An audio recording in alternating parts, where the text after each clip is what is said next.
Radio Pax. Bienvenido a Radio Pax. En este episodio, Jaume Llenas nos llevará a responder la pregunta de si es posible seguir a Dios y circular por un mundo secular a la vez.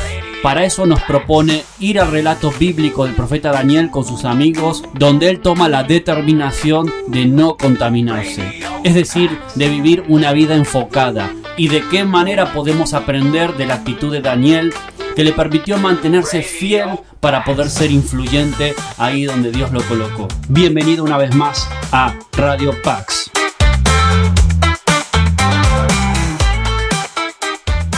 Se propuso Daniel en su corazón no contaminarse con los manjares del rey ni con el vino que él bebía, y pidió al jefe de los oficiales que le permitiera no contaminarse, ¿vale? Este es el versículo central. Si tenéis que poner ahí un círculo rojo sobre uno, poned el círculo sobre el versículo 8, ¿vale? Se propuso Daniel en su corazón no contaminarse, ¿vale? Esta es la cuestión.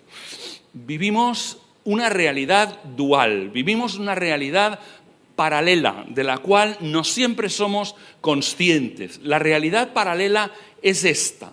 Por una parte, tenemos una naturaleza que hemos heredado de nuestros padres. Somos seres humanos y nos parecemos físicamente a ellos, nos parecemos a veces en el carácter de ellos. Por lo tanto, eso es la primera naturaleza. Pero cuando pasas a creer en Jesús, tienes una nueva naturaleza. Las cosas viejas pasaron, hay nuevas, ¿vale? Y tienes que comenzar a vivir con la nueva naturaleza.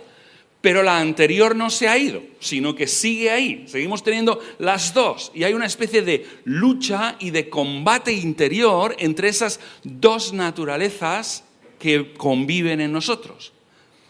Hay dos reinos, ¿vale? Hay un reino que es lo que la Biblia llama el reino de este mundo. El reino de este mundo es un reino que está hecho no conforme a las realidades del reino de Dios, que es el otro reino. Son dos reinos que combaten, que tienen dos valores diferentes, dos criterios diferentes, dos formas de hacer. Van a dos lugares distintos, llevan a las personas a dos realidades distintas. Hay dos reyes de esos reinos. El primero, que se llama el príncipe de este mundo, que es el que es Satanás, es el enemigo, es el que trata de que nosotros no podamos vivir como quisiéramos vivir, sino tengamos que vivir algunas veces miserablemente atacados por ese príncipe de este mundo. Hay el Dios soberano, el rey del universo. Bien, dos realidades paralelas y nosotros vivimos en medio de esas dos realidades paralelas. Pasamos a la siguiente. A veces una imagen lo define mejor, dicen, que 1000 palabras, ¿verdad? Y no sé si podéis ver conmigo en medio aquí lo que aparece. ¿Sí? ¿Lo veis? Bueno, no sé si os habéis sentido así alguna vez vosotros, pero yo alguna vez me he sentido de esta manera, como teniendo que caminar en medio de una cuerda floja, tratando de mantener el equilibrio entre esas realidades en las que vivo, y además da la sensación de que en la cuerda, en el alambre, hay pinchos. O sea que, no sé, pero no es nada agradable andar sobre pinchos. Esa es la realidad de nuestras vidas aquí. Por una parte, tenemos un llamamiento de parte de Dios de hacer crecer este planeta, de trabajar aquí, de florecer, de hacer que las cosas prosperen.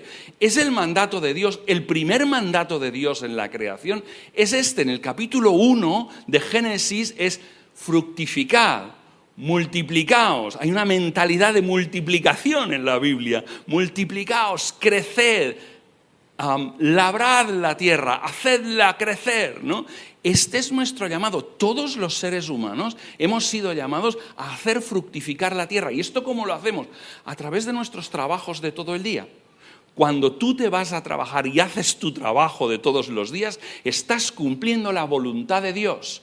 Independientemente de lo demás, con tu trabajo, con lo bueno que haces, con aquello que produces todos los días, estás haciendo la voluntad de Dios. Por eso le llamamos a eso la primera gran comisión. La gran comisión no es solo la de Mateo capítulo 28, id y haced discípulos. Esa es la segunda gran comisión, que solo recibimos aquellos que somos discípulos de Jesús. Pero hay una gran comisión para todos los seres humanos. Y esa gran comisión es hacer fructificar este planeta, cuidar, labrar. Por lo tanto, nuestro trabajo tiene sentido. No solo tiene sentido lo que haces cuando estás reunido con otros hermanos o cuando estás en el edificio. No tiene sentido el 1 o el 2% de tu vida. Tiene sentido el 100% de tu vida. Todo tiene sentido en lo que estás, porque estás cumpliendo la voluntad para la cual tú fuiste hecho. Fuiste hecho para labrar este planeta, para hacer prosperar. Pero en medio de esa realidad nos encontramos de que hay una realidad caída. Ocurrió algo que echó a perder toda esa buena realidad.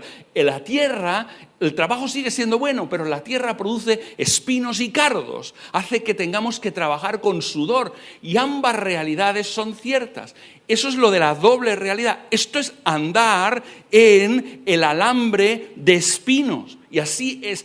Estamos haciendo algo bueno, estamos haciendo producir el planeta, estamos haciendo avanzar la creación, pero a la vez nos encontramos que tenemos que hacerlo en un entorno, en un ambiente caído, donde hay envidias, donde hay codazos, donde hay a veces más que codazos, hay empujones y tenemos que hacerlo en medio de una realidad que no siempre es fácil y tenemos que hacer trabajo que nos agota a veces. El trabajo no debería agotar a los trabajadores, debería cansarles, pero no agotarles. Y hay gente que está absolutamente quemada en su lugar de trabajo. Las dos realidades conviven. Bien, quiero hablaros más de cómo vivir en medio de esas dos realidades que conviven. Vamos a pasar a la siguiente diapositiva. La experiencia de la cuerda floja. ¿Cómo seguir a Dios y cómo circular a la vez por el mundo secular en el que vivimos? ¿Cómo hacerlo y además que nos salga bien? ¿Cómo hacerlo dando gloria y dando honra a Dios?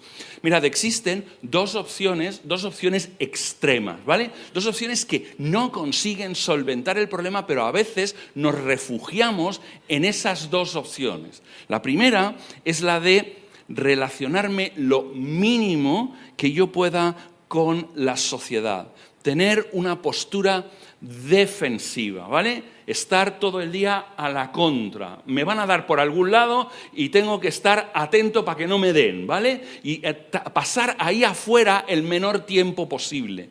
Un autor hablaba de cristianos de madriguera, ¿no? Cristianos de madriguera, que son aquellos que salen de su cristiana casa, se van a la universidad y solo se reúnen con los estudiantes cristianos, luego van a un estudio bíblico de la iglesia y luego vuelven a su cristiana casa, ¿no? Han pasado el menor tiempo posible fuera. Hay gente que dice, yo tengo que buscarme un trabajo que me dé el mayor tiempo posible para dedicárselo al Señor. ¿Y el trabajo que estabas haciendo en tu lugar de trabajo no se lo estabas dedicando al Señor? ¿No eras tú un obrero a tiempo completo para el Señor en ese lugar donde Dios te puso? ¿Solo estás dedicándole al Señor cuando estás en la iglesia o en actividades relacionadas con la iglesia? ¿Qué estás haciendo que no le dedicas el 100% del día al Señor? ¿Entendéis que esto se cuela en nuestra mentalidad y nosotros acabamos pensando que solo es para el Señor lo que hacemos para la iglesia y relacionado con la iglesia y no es para el Señor el resto? ¿Os dais cuenta que la palabra de Dios lo que nos enseña, una de las enseñanzas básicas y profundas es que Jesús es el Señor? Jesús es el Señor. ¿De qué es el Señor Jesús? De todo. No hay ni un centímetro ni un milímetro cuadrado del universo sobre el cual Jesús no clame, esto es mío. Esto es mío. Todo es del Señor. Todo lo que hacemos durante todo el día, las 24 horas, dice la palabra de Dios que cuando comemos, para el Señor comemos, que cuando bebemos, para el Señor bebemos, que cuando dormimos, para el Señor dormimos, que cuando trabajamos, para el Señor trabajamos. Esto es, pero nosotros a veces somos cristianos reactivos, de santidad reactiva. Santidad reactiva significa que qué es lo que le gusta al mundo que nosotros nos vamos a oponer, ¿vale? ¿Qué es lo que les gusta a la sociedad a nuestro alrededor que nosotros nos vamos a oponer, ¿vale? ¿Qué les gusta el fútbol? A nosotros no. ¿Qué les gusta ver Netflix? A nosotros no. ¿Qué es lo que les gusta? O sea, es una santidad negativa, ¿entendéis? Reactiva. Yo reacciono contra lo que les gusta a los demás y procuro estar en contra de absolutamente todo. Esta es la primera postura. Y hay cristianos que la sostienen, pero se equivocan profundamente, no reconocen el señorío de Cristo sobre todas las áreas de la vida. Hay una segunda postura. La segunda postura es: seamos prácticos, seamos prácticos. Hay que vivir aquí en medio y lo que enseñan en la iglesia está muy bien, yo me lo creo, pero eso sirve solo para las relaciones entre cristianos, porque el mundo está lleno de tigres, leones y otro tipo de fieras, ¿no? Y cuando salgo ahí afuera no se puede ser cándido. Cuando salgo ahí afuera no puedo ser, no puedo ser inocente, ¿no? No puedo ser ahí ingenuo, porque ahí afuera gobiernan otras normas diferentes. Y como gobiernan otras normas diferentes, me convierto en una especie, no sé si habéis escuchado de la novela aquella que hablaba de Mr. Hyde y del Dr. Jekyll, ¿vale? En la iglesia soy Mr. Hyde, ¿vale? Soy un tipo decente aquí en la iglesia, pero cuando salgo soy el puro diablo, ¿vale? Soy el puro diablo. Cuando me comporto en mi lugar de trabajo, cuidado conmigo, ¿vale? Porque si te despistas te paso por encima, porque así es como funciona la vida. Tengo unas normas para mí, para mi casa, para mis hijos, las enseño a mis hijos, están bien, están en la Biblia, son bonitas, está bien, ¿no? Pero esas normas no viven ahí afuera. Jesús no es tampoco el Señor de todo. ¿Entendéis que cualquiera de las dos posturas extremas lo que hacen es no reconocer el señorío de Cristo, que Él es el dueño, que Él es el Señor, que Él lo merece todo, que Él es el que gobierna todo, que Él lo tiene todo en sus manos, que no hay nada que se escape de lo que Él quiere? Parece, pero realmente Él tiene todo el control. La Biblia enseña que hay otra alternativa, que hay otra manera de vivir distinta a esos dos extremos. ¿Sabéis que hasta Jesús tuvo que tomar opción cuando estuvo entre nosotros? Jesús no pareció un ser humano, no era algo parecido a un ser humano, era realmente, completamente, en todo, un ser humano. 100% humano, Jesús. A mí me gusta, no sé si la habéis visto, la serie que se llama The Chosen. ¿La habéis visto, Los Elegidos? ¿Sí? ¿Habéis visto un poco? Vale. ¿Qué tiene? A ver, algunos me parece que lo que tratan es de sustituir su devocional diario con The Chosen. No se puede. Eso no es la palabra de Dios, ¿vale? No sirve de devocional. Pero sí que tiene una habilidad interesante la película, la serie, que es la de presentar un Jesús humano. Es un Jesús que tiene el poder de Dios, pero que se comporta como un ser humano. Y esto es algo que me atrae de la serie, ¿no? Que me parece que hace muy bien esa presentación. Esa es la idea. Tienes que pensar en un Jesús que tenía todas las mismas dificultades que nosotros. Hoy Jesús estaría aquí y pasaría frío, ¿vale? Pasaría frío como nosotros. Hoy Jesús estaría aquí y tendría los mismos obstáculos e inconvenientes que nosotros tenemos por el hecho de vivir en 2025 en España en este momento, ¿no? Bien, esto es como Él experimentaba. Por lo tanto, Él tuvo que decir, ¿cómo me relaciono con esto? Soy ser humano, estoy aquí en la tierra y a la vez soy el Hijo de Dios. ¿Cómo convivo en esas dos realidades, ¿no? Y Él nos enseñó una cosa que nos enseña Daniel, que nos enseña Jesús, que nos enseñan otros personajes de la Biblia y que para mí es la clave. Este es el centro de lo que quiero comunicaros en el día de hoy. Si tenéis que iros con una sola idea, guardad esta idea en la cabeza. Una vida enfocada es una vida que practica la identificación sin la confusión. La identificación sin la confusión. Idea clave. Ahora lo voy a ir desarrollando. Vamos a pasar a la siguiente diapositiva. Identificación sin confusión significa esto. que para causar el impacto que Dios quiere que yo cause en la sociedad, porque yo estoy aquí para no dejar la realidad igual, yo he sido enviado como misionero a este entorno. Todos nosotros hemos sido enviados como misioneros, todos los cristianos. Jesús dijo, como el Padre me envió, así también yo os envío.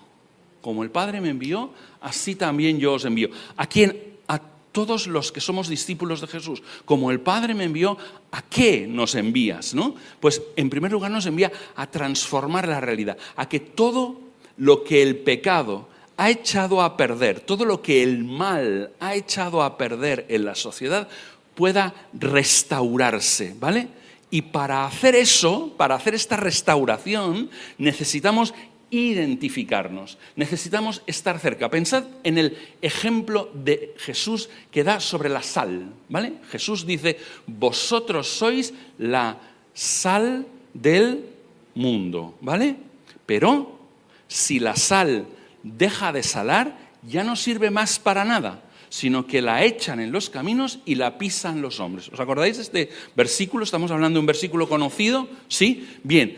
Si nosotros somos la sal, para que la sal ejerza la verdadera influencia que tiene que ejercer, ¿cuál es la característica de la sal? Si la sal está a 1 metro de la carne, ¿consigue salar la carne o preservar la carne? De ninguna manera, de ninguna manera. ¿Y si está a 1 palmo?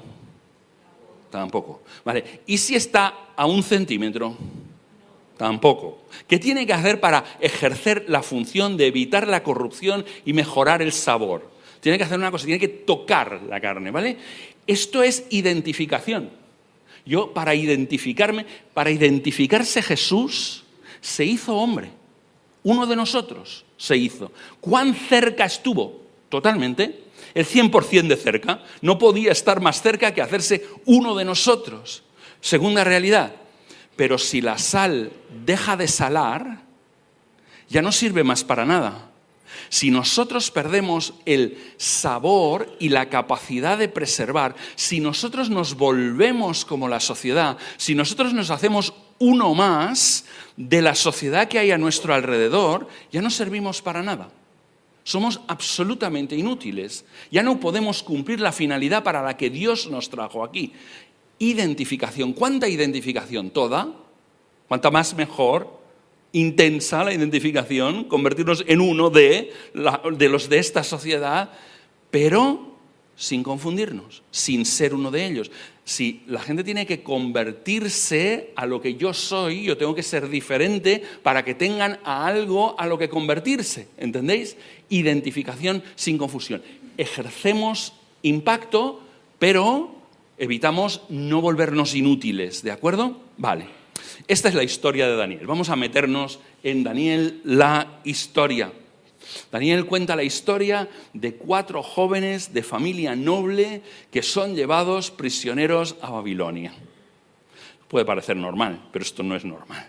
Ellos, imaginaos los sueños de esta persona joven.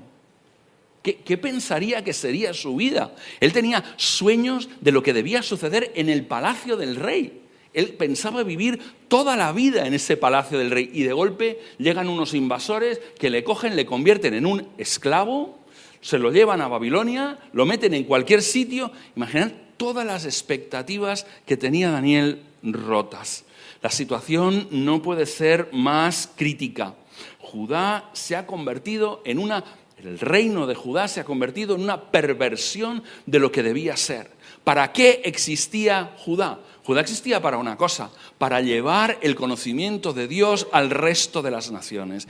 En vosotros serán conocido Jesús en aquel tiempo aún no había venido, será conocido el Señor, ¿verdad? Será conocido Dios por todos los demás. Ellos eran el vehículo que Dios había escogido para que el resto de las naciones llegaran a conocer a Dios. Pero su comportamiento, la manera en la que vivían, su alejamiento de Dios les había convertido en algo que, en lugar de favorecer que el resto de las naciones conocieran a Dios, se habían convertido en un obstáculo para que las demás naciones conocieran a Dios. ¿Cuántas veces a lo largo de la historia los que formamos la iglesia, el pueblo de Dios, en lugar de convertirnos en el vehículo de Dios, nos hemos convertido en un obstáculo? ¿No ha habido instituciones que se llaman también la iglesia y que en lugar de favorecer que la gente pueda conocer a Dios, se convierten en un obstáculo? Hay un versículo de la Biblia que dice: por causa de vosotros mi nombre es blasfemado. Habla del pueblo de Israel en el Antiguo Testamento,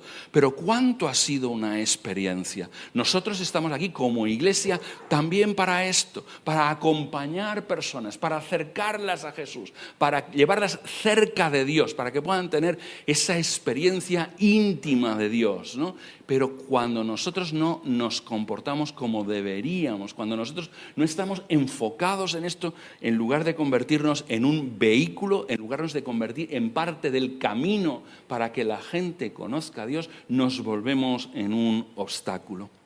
Babilonia se había apoderado completamente de Jerusalén. En aquellos tiempos, cuando un imperio vencía a otro reino, la idea que ellos tenían es esta: el Dios del pueblo vencedor es más grande, es más fuerte que el Dios del pueblo vencido. Porque el Dios del pueblo vencido no les ha podido dar la victoria y por lo tanto estos son más fuertes, estos son más grandes. Dios aparecía como un Dios vencido. Los instrumentos del culto, los cacharros que se utilizaban para el culto del Dios de Jerusalén, habían sido cogidos y trasladados al templo del Dios de Babilonia. Babilonia no solo había vencido a los judíos, sino que hacía cosas para humillarles. No solo vencer, sino vencer y humillar. Cojo los instrumentos, me los llevo, cojo a la mejor gente que tienes, cojo a tus jóvenes, me los llevo a Babilonia. Eres un pueblo derrotado y vencido. Esta era la situación en la que estamos en el primer capítulo de Daniel. Una situación complicada y difícil. Vamos a seguir con la historia, porque en el versículo 1, ¿pasamos a la siguiente? ¿Diapositiva? Vale. En el versículo 1.1 aparecen todos los elementos de esta historia, para entender las claves de esta historia. Babilonia y Jerusalén. Y quiero que entendáis que Babilonia y Jerusalén son más que Babilonia y Jerusalén. Babilonia y Jerusalén son símbolos, además. No solo son ciudades, sino símbolos. Babilonia en la Biblia actúa como un símbolo de la ciudad del hombre, de la ciudad que rechaza a Dios, de una sociedad, de un imperio que rechaza a Dios. De alguna manera, fijaos cómo en la Biblia actúa como símbolo, que en Apocalipsis, el último de los libros de la Biblia, se habla de que se va a destruir Babilonia, cuando Babilonia hacía siglos que había sido destruida. ¿Por qué se nos dice ahí que se va a destruir Babilonia? Se nos dice que se va a destruir porque es un símbolo de cualquier imperio que se opone a Dios, de cualquier sociedad que deja a Dios de lado y que se opone, que choca contra la idea de Dios. En aquel tiempo, cuando dice Babilonia se definía el imperio romano. Estaba refiriéndose al imperio romano el apóstol Juan cuando escribe Apocalipsis. Pero es cualquier sociedad que se opone a Dios. ¿No tiene algo de Babilonia nuestra sociedad? ¿No tiene algo de Babilonia esta sociedad que de alguna manera se opone a Dios? Jerusalén también es un símbolo. Jerusalén en la Biblia es un símbolo de la ciudad de Dios. Es un símbolo de la iglesia. Es un símbolo de... Y mirad lo que ha sucedido en este caso. Babilonia ha conquistado Jerusalén. La ciudad del hombre ha conquistado la ciudad de Dios, ha destruido la ciudad de Dios. Entendamos lo que significa de conflicto para Daniel ser educado en la universidad de Babilonia, servir a un poder que representa lo que representa Babilonia. Él, que forma parte de Jerusalén, tiene que trabajar para que le vaya bien a Babilonia, tiene que favorecer, servir a Babilonia, servir a Nabucodonosor, que también es un símbolo también de un rey opuesto a Dios. Pero sabéis, Babilonia no solo es el enemigo. sino que Babilonia te quiere. Y esto es una cosa que tenemos que entender. Babilonia quiere atraerte. Babilonia quiere hacerte uno de los suyos. Babilonia quiere asimilarte. Y ¿sabes una cosa? Nuestros deseos son clave. Lo que tú deseas es clave, porque tus deseos mueven tu vida. Y depende de lo que desees, lo que va a ocurrir es que quien te lo puede dar es Babilonia. Si tú lo que deseas es poder, si tú lo que deseas es ambición, si tú lo que deseas es dinero, si tú lo que deseas es... Todo esto puede dártelo Babilonia. Por lo tanto, Babilonia no solo es un enemigo, sino que Babilonia es una tentación. Babilonia quiere atraerte, ¿entiendes? Quiere hacerte uno de los suyos. Por lo tanto, cuidado con lo que deseas, no sea que tus deseos los pueda cumplir Babilonia realmente. El problema de los cristianos, a veces, ¿sabéis cuál es? El problema de los cristianos es que en muchas ocasiones deseamos poco. Deseamos poco, nos gozamos poco. Y como deseamos poco, esto nos lo puede dar el mundo, la sociedad en la que estamos. Cuando tú deseas más, cuando tú deseas a lo grande, entonces solo Dios puede dártelo. Dios no te quiere dar un poco de dinero, no te quiere dar un poco de comodidad. Dios quiere hacerte heredero del universo. ¿Vale? Nosotros somos coherederos con Cristo. Nosotros vamos a heredar lo mismo que Jesús va a heredar del Padre. Por lo tanto, cuando tú deseas poco, es la sociedad la que te lo puede dar. Cuando tú deseas el universo, ser coheredero del universo, solo Dios puede dártelo. El problema de los cristianos no es que nos gocemos mucho, es que nos gozamos poco, es que nos conformamos con cosas pequeñas, con cosas que producen gozo, que se acaba pronto ese gozo. Por eso la gente tiene que estar constantemente buscando una experiencia nueva. Tengo que salir el domingo, el sábado, es el día de salir, ¿no? Pero ahora ya tengo que salir el viernes también. Y tengo que salir el jueves, porque algunos ya comienzan a salir de fin de semana el jueves. Y tengo que tratar de reproducir esas experiencias constantemente, ¿no? Porque es que no me satisfacen en la realidad. No tienen la capacidad. Lo que hay en cualquier lugar de diversión, lo que venden los centros comerciales, lo que venden en el MediaMarket, perdonad si alguno de vosotros trabaja ahí, lo que venden en los concesionarios de coches, perdonadme, pero lo que venden en las agencias de la propiedad inmobiliaria no está hecho para satisfacer el corazón de un ser humano. No hay nada de lo que venden ahí que esté hecho para llenar tu corazón, porque tu corazón solo puede ser llenado por cosas infinitamente más grandes, ¿entendéis? Por lo tanto, los que se conforman con poca cosa están en peligro de ser captados por Babilonia, porque Babilonia te muestra cosas de poco valor que brillan mucho y te dice, mira lo que tengo aquí para ti. Y si tú te conformas con poco, estás en riesgo de ser capturado por Babilonia. Vamos a seguir pensando en Daniel. En Daniel en términos de desafío y de oportunidad. Pasamos a la siguiente. Hemos terminado con la historia. Daniel, desafío y oportunidad. Ahora os voy a mostrar en 2 de estos cuadros que tengo qué es lo que Daniel hizo para acercarse, para identificarse, ¿vale? Y luego os mostraré lo que él hizo para no convertirse en uno de ellos, ¿vale? Entonces vamos a ver la primera. ¿Qué es lo que Daniel sí aceptó de lo que le proponían en Babilonia? Daniel aceptó estudiar cosas odiosas para un joven judío. ¿Sabéis lo que se estudiaba en la Universidad de Babilonia? Ellos eran famosos. ¿Famosos por qué cosa? Porque se estudiaba astrología. Tenían el nivel más alto de estudio de la astrología entre ellos. Ellos estudiaban adivinación a través de las entrañas de los animales. Ellos estudiaban magia, ellos estudiaban adivinación, ¿no? Entonces, claro, todas esas son cosas absolutamente rechazables para un judío. Es para alguien que es un adorador de Dios, esas cosas quedan absolutamente al margen, ¿sabes? Por cierto, ¿qué están estudiando muchos de nuestros jóvenes en la universidad hoy en día. Cosas técnicas fantásticas, estudian maravillas, pero también hay muchos valores en la universidad hoy en día que no se corresponden a lo que nosotros creemos. Ellos están en un sitio, están en la frontera, están en una experiencia de frontera entre el reino de Dios y el reino de este mundo. Y tienen que estudiar esas cosas. Forman parte de lo que tú tienes que estudiar para sacarte el título.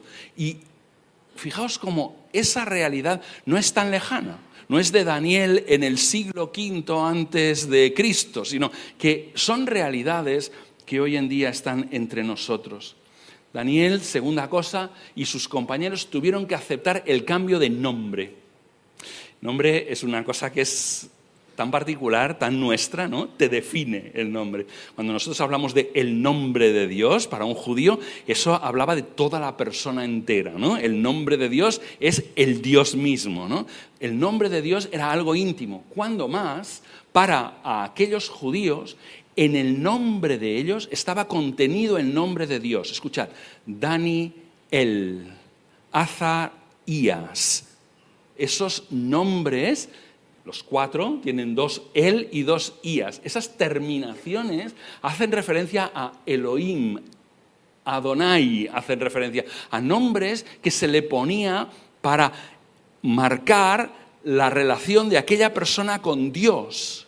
¿Y sabéis lo que hace cuando tú tienes mucho poder cuando eres capaz de cambiar el nombre de una persona? Tú defines a la persona cambiándole el nombre, ¿vale? Pues ellos decían, tengo tanto poder sobre ti, tengo tanto control sobre ti, que hasta te puedo cambiar el nombre. Es lo que os decía antes, no solo vencer, sino vencer y humillar, ¿vale? Te voy a cambiar el nombre. Y voy a hacer una cosa, te voy a poner los nombres de mi Dios. Voy a suprimir el nombre de tu Dios en tu nombre y te voy a poner otro nombre, Belsasar, el nombre de los babilonios. Así le llamaban allí a Daniel. Qué dolor, ¿no? Yo siento casi dolor de cambiar el nombre, ¿no?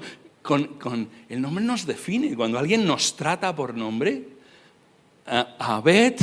Abed-Negó, otro dios de los babilonios, ¿no? Vamos, qué despersonalización, qué vaciado de la personalidad podían ejercer. Y ellos lo tuvieron que aceptar. Probablemente no eligieron aceptarlo, sino tuvieron que aceptarlo. No quedaba más remedio. Y Dios aún les pide una cosa más que tuvieron que aceptar. Le dice al profeta Jeremías, que estaba en Jerusalén, que les mandara una carta a estos que estaban en Babilonia. Y ellos pensaban, todos estos exiliados en Babilonia, esto será corto. Esto durará poco tiempo. Vamos a volver enseguida a Jerusalén. Y Dios les dice, no vais a volver enseguida a Jerusalén. Ni muchísimo. Vais a estar 70 años aquí. 70 años quiere decir prepárate para morir aquí. Esto es lo que significa 70 años. Solo los niños más pequeños serán los que podrán volver, los que nacieron prácticamente son los que podrán volver a Jerusalén. Todos los demás moriréis aquí. Les dice una cosa más, les dice, haced una cosa, orad que le vaya bien a esta ciudad de Babilonia. Y ellos supongo que se pusieron las manos en la cabeza. Dijeron, ¿cómo que le vaya bien a Babilonia?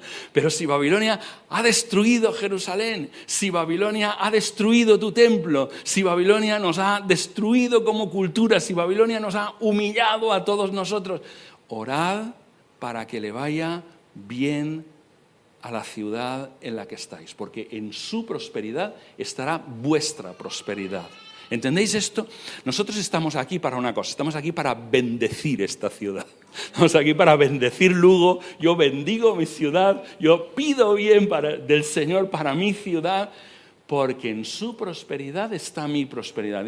No disminuyáis, tened hijos, casad a vuestras hijas, casad a vuestros hijos, reproduciros ahí, no disminuyáis. ¿Entendéis? O sea, Sed positivos hacia la ciudad. La ciudad tiene cosas negativas, es verdad, pero no todo lo que hay en la ciudad es malo. Y tenemos que ser capaces de ver qué de bueno, qué elementos de creación hay en esta ciudad. No solo hay elementos de pecado, hay elementos de creación en la ciudad. ¿Cómo nosotros podemos bendecir a la ciudad? ¿Qué podemos hacer? ¿Qué podemos pensar? ¿Qué podemos decir que bendiga a esta ciudad en la que Dios nos ha puesto? Sois responsables de esta ciudad. Y ellos eran responsables de Babilonia en este momento. Imagina unos judíos responsables de Babilonia, con toda la carga espiritual, toda la carga emocional que eso llevaba. Seguimos en el siguiente. Vamos a ver lo que Daniel no aceptó. Y veréis que tiene mucho que ver. Él no aceptó, dice el versículo 8, no aceptó contaminarse. Y esto es lo que os decía que es la clave, el centro de este pasaje. Porque si yo me contamino, dejo de ser aquello para lo cual Dios me creó. Dejo de ser capaz de poder hacer aquello para lo que Dios me trajo. Dios te trajo a esta ciudad con un propósito. Yo no sé de dónde vienes, igual naciste aquí. Bien, igual no naciste aquí y el Señor te ha traído de otro lugar, pero te ha traído aquí con un propósito de que tú seas de bendición a esta ciudad en la que hoy en día estás. Esta es tu ciudad. Yo sé que a veces tienes en mente el lugar del que viniste, pero esto es el pasado. Es cuestión de tener en mente el lugar donde Dios te ha traído. Sois los exiliados de Jerusalén en Babilonia. Bienvenidos a esta ciudad. Orad por la ciudad, bendecid a la ciudad. Estáis aquí para esto, para ser... Pero solo podréis serlo si decidís no contaminaros. Pues si decidís no contaminar. Mirad, un agua contaminada es un agua que ha perdido sus cualidades y no se puede beber. Un alimento contaminado es un alimento que te enferma si te lo comes. Cualquier cosa que está contaminada ha perdido, ha dejado de ser aquello para lo cual fue concebido. El agua es para saciar la sed, no para ponerte enfermo. La comida es para saciar el hambre, no para ponerte enfermo. Bien, nosotros tenemos que decidir no contaminarnos porque si no, no seremos útiles en esta ciudad. Perderemos la capacidad de aquello para lo cual el Señor nos trajo aquí. Y en aquel momento el símbolo, y quiero sugerirlo así, luego os hablo más del papel del símbolo, el símbolo fue la comida. Él decidió que tomar la comida del emperador no era la mejor opción. Oye, si en una mesa se comía bien en aquel mundo, en el mundo entero, te aseguro que la mejor mesa que había era la mesa de Nabucodonosor. ¿Os imagináis los manjares que se servían en esa mesa? Si había vino bueno, ¿vale? Si había vino bueno, era el que se servía en la mesa del emperador. Y él dijo, no lo voy a tomar, no lo voy a tomar, no me voy a contaminar con eso, ¿vale? Y es interesante porque Dios les dio en los primeros 5 libros de la Biblia una serie de cuestiones dietarias a los judíos. Les dijo, no podéis comer ni esto, ni esto, ni esto, ni esto, ni esto. Hay algunos que piensan que esto es porque estos alimentos en aquel tiempo que no habían neveras, pues se les podían enfermar y todo esto. No es eso, no es eso. Tiene la función de santidad, no la función de salubridad en la comida. La función de santidad es que si tú no tienes que mezclarte con los otros pueblos, que es la instrucción que Dios les dio a los judíos, no os mezcléis, no queráis lo mismo que ellos, no es la misma instrucción que se nos da a nosotros. Nosotros estamos después de que Pedro viera 3 veces bajar el lienzo del cielo diciendo mata y come de todo, nosotros no estamos, pero para ellos esto era la señal de que al no poder comer la misma comida que los demás, no iban a mezclarse con las naciones e iban a continuar con un propósito diferente, con unos valores diferentes. Por eso Daniel escoge esto, por eso os digo que es un símbolo nada más, es un símbolo de con esto es mi línea roja que no voy a cruzar y no me quiero contaminar. un recordatorio, un símbolo de separación de propósito, de separación moral, de separación de a quién voy a ser fiel. Un recordatorio de que Dios sí es fiel y puede sostenerme sin que yo coma de la mesa del emperador. Yo voy a comer legumbres, voy a comer verduras nada más, ¿vale? Y me voy a mantener aquí y Dios es fiel para sostenerme. Y otro aspecto no desdeñable que quiero que tengáis presente es el hecho de que rechazar el lujo de la corte me da independencia para tomar decisiones. Independencia para tomar decisiones. Mira una cosa, si yo me acostumbro a vivir a este nivel de vida, tendré que tragar carros y carretas, tendré que decir que sí a un montón de cosas que si pierdo este nivel también tendré que perder. Riesgo, especialmente para jóvenes profesionales que de golpe comienzan a ganar un montón de dinero. Bienvenidos al mundo de la economía, fantástico, pero acostúmbrate a vivir de una manera simple. Mira, no estoy diciendo miserable ni pobre, estoy diciendo simple. ¿Qué es un estilo de vida simple? Aquel que tiene cubiertas todas sus necesidades, pero se priva de una cosa importante que se llama el lujo, ¿vale? El lujo es algo que tiene un valor muchísimo más alto que la utilidad, ¿vale?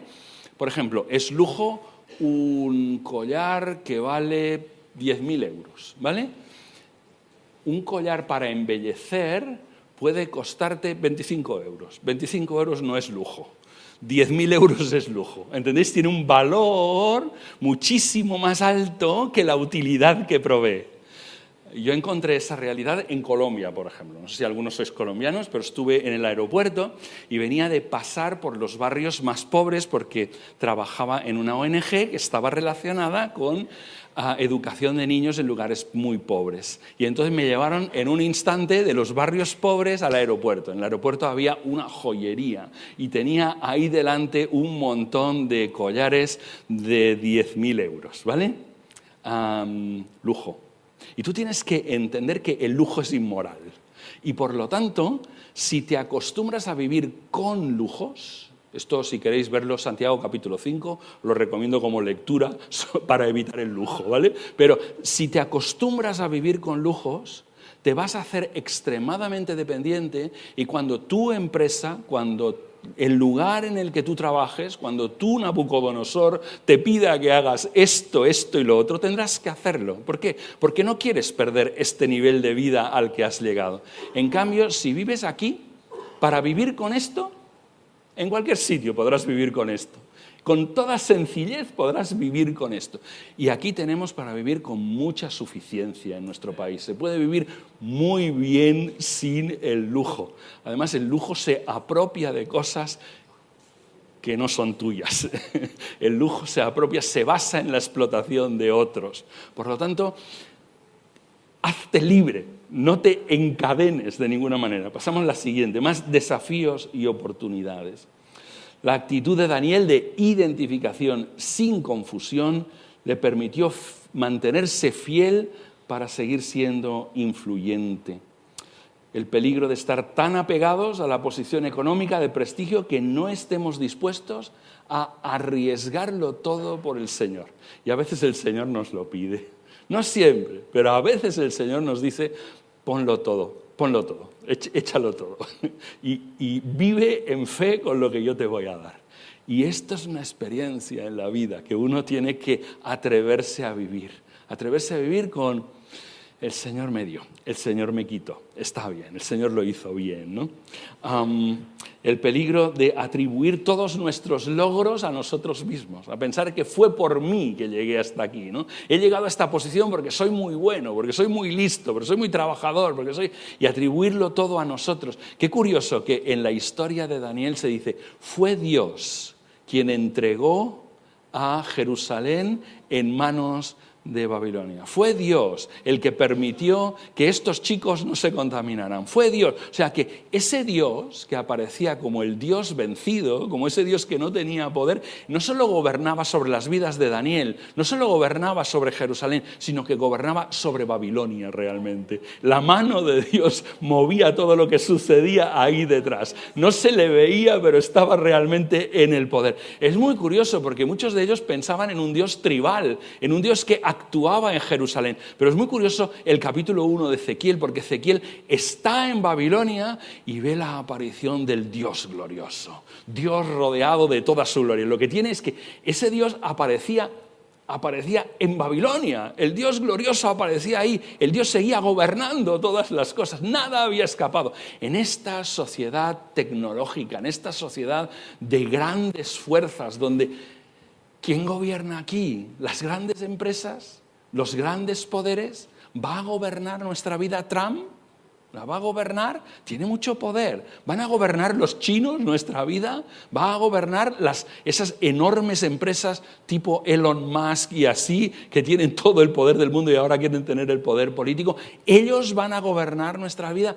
No caigáis en la tentación de pensarlo. Quien va a gobernar nuestras vidas por encima de todo esto es el Señor. Él es el que tiene el poder, Él es el que va a gobernar, Él va a dirigir todas las cosas. No os confundáis, no os desaniméis, porque a veces podemos desanimarnos, incluso pensar, esto se ha escapado de las manos, esto no se ha escapado de las manos, todo sigue siendo dirigido por el Señor. Pasamos la siguiente. Os doy algunos principios, a ver si os sirven, ¿vale? Os doy algunos principios. Termino con esto. Algunos principios. Un cristiano puede trabajar en lugares muy difíciles, en lugares muy complicados, en lugares muy oscuros. Un cristiano lo que no tiene que hacer nunca es promover el mal, ¿vale? O sea que si tu trabajo esencialmente es promover el mal, si trabajas para promover la prostitución, si trabajas para promover la droga, si trabajas para promover el tráfico de armas, el tráfico de personas, si eres parte de la mafia, por favor, déjalo, ¿vale? Eso es incompatible con tu llamamiento como cristiano. Pero hay lugares muy oscuros donde un cristiano puede trabajar. Fijaos, José trabajó en la corte de Faraón, Nehemías trabajó en la corte del emperador, Daniel trabajó en la corte del emperador, Esther era la esposa del propio emperador. ¿Entendéis? O sea, un cristiano puede trabajar en lugares muy oscuros. Los cristianos debemos estar en todas partes. No hay ningún lugar en donde un cristiano no deba estar, porque cuanto más oscuro es el lugar, más necesaria es la luz. Recordad que el momento más oscuro de la noche, es el momento antes de comenzar la salida del sol, ¿vale? Entonces, y que una pequeña luz, no sé si os habéis levantado de noche alguna vez y no habéis encendido ninguna luz para ir al baño, y en el camino de vuestra cama al baño hay un montón de luces. Son chiquitinas las luces, son LEDs, son cosas muy pequeñas, pero esas pequeñas luces iluminan el camino hasta el lugar donde vosotros queréis ir. Esta es la cosa, una pequeña luz en medio de tanta oscuridad produce dirección. Y esto tenéis que pensarlo, si estoy en un lugar muy oscuro, si estoy en un lugar en donde hay mucho mal, ahí tu presencia es más necesaria que nunca. El riesgo no está en el sitio en el que estás, el riesgo está en tu corazón, ¿vale? El riesgo eres tú, por decirlo así, porque si tú te mantienes cerca del Señor, serás luz en cualquier lugar. Lo de fuera no te puede afectar si tú estás cerca del Señor. Y esa es la segunda cosa. Esa es la segunda cosa que Daniel sabía. Daniel sabía que como estaba en un lugar muy oscuro, significaba que necesitaba mucho del Señor. Daniel se nos dice que oraba 3 veces al día. Esto es famoso, ¿no? Que Daniel oraba 3 veces al día. Había ocasiones en que oraba más. Mirad en el capítulo 9, mirad en el capítulo 9, 3 y 4, en el capítulo 9, 16 a 21, y veréis que oraba más veces al día cuando la situación se ponía muy complicada. Pero Daniel no estaba dispuesto a ceder. Cercanía con Dios, aunque eso pudiera costar la vida. Recordad esos 3 que cuando el emperador dijo todo el mundo tiene que arrodillarse delante de la estatua, ellos no se arrodillaron. ¿vale? Ellos no se arrodillaron. Cuando el emperador dijo, no se puede orar a nadie más que a mí, entonces Daniel abrió las ventanas y oró al Señor, ¿entendéis? Los cristianos son aquellos que no se arrodillan delante de nadie más que de Dios, ¿vale? Esto es característica de un cristiano, de nadie más. Tercera cosa, siguiente diapositiva. Líneas rojas. Marca líneas rojas. Establece cosas de las que tú no estás dispuesto a ceder.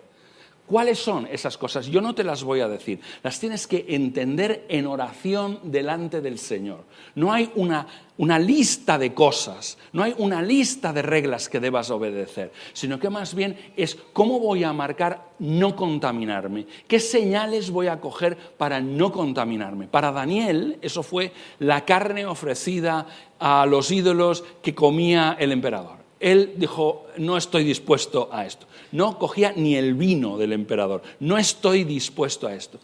Fíjate una cosa, eso debe ser individual para cada uno de nosotros. Y tienes que privarte de juzgar a los demás. Tienes que privarte de decir, uy, fíjate, ha hecho esto, esto y esto, y ahora se pone de perfil cuando llega a esta otra cosa. Tú no juzgues a los demás, porque el otro puede tener otra medida diferente de qué es para él no contaminarse. Y cada uno debe escoger delante del Señor aquello de decir, estos son mis límites, no voy a pasar de aquí, voy a mantenerme fiel, por nada del mundo lo haría, ¿entiendes? Y llega ahí ese punto y te puede costar tu trabajo y te puede costar críticas y te puede costar dificultades. El Señor no te ha dicho que no tendrás dificultades, pero el Señor sí que ha dicho una cosa, honraré a los que me honran. Y esto es algo que el Señor no va a volverse atrás nunca, jamás de sus promesas. Estas sí son sus promesas. Puedes tener dificultades.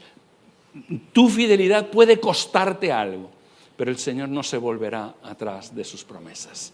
Y esto es lo que quería deciros. Ahí está el secreto de identificación sin confusión. Que el Señor os permita vivir de esta manera que trae gloria a Dios y que además permite que la obra siga hacia adelante y que esta ciudad sea impactada y cambiada.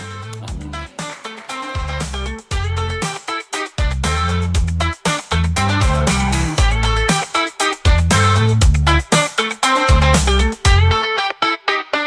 Radio Pax.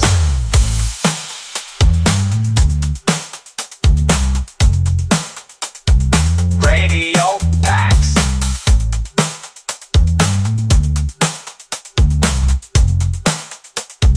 Radio